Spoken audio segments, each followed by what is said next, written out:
So we're back and we're talking about the three major things that we need to do when pressure hits our life. You know, the first thing we talked about was we need to lean into it. The second thing we need to do is we need to let it shape us.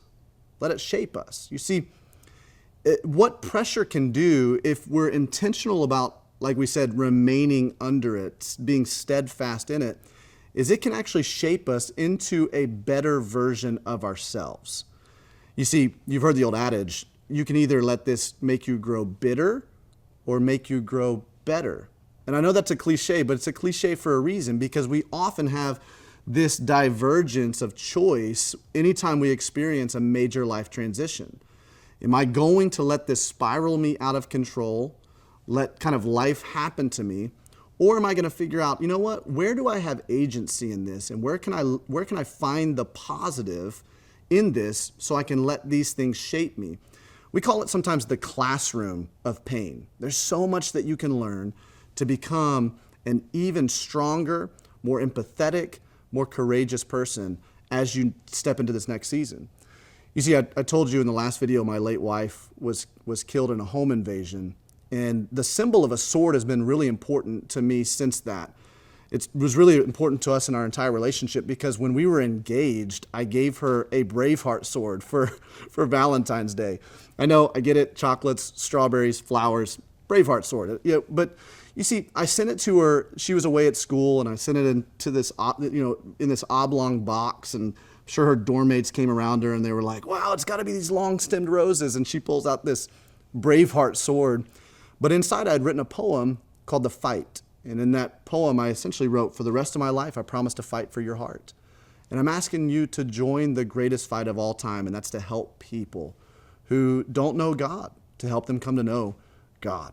And what she did when we got married is we had what's called a first look. Auditorium was cleared. She walks down the aisle just for me with our song playing, and she presented to me, when she got down in front of me, another Braveheart sword. She said, today I'm joining you in this fight. Now, the reason that that was an important symbol is obviously because of how much it was woven into our relationship. But now I look at it and I go, wow, it's amazing how swords are fashioned. You see, swords are, they used to be a piece of metal that was otherwise considered unusable. It would just be discarded. But a swordsmith, a master blacksmith, will take that piece of metal, put it into fire, temperatures upwards of 2,800 degrees, pull that piece of metal out and place it on what's called an anvil. And he'll begin to hammer it over and over and over to shape that sword.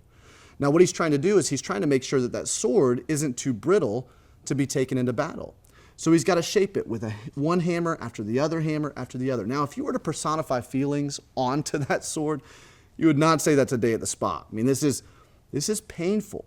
And yet, it's forging it through the fire, refining it to be able to be used for a purpose. Now, I wonder if you feel like life has kind of hammered you.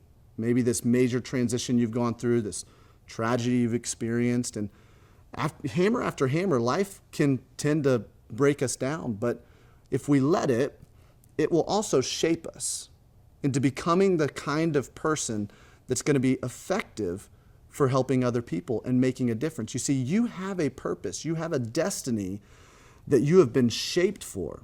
And this season of pain and the season of pressure is intentionally propelling you into that next season where you're going to experience tremendous purpose. But you have to let it shape you. And one of the ways you can do that is you can ask the question, what am I learning in this process?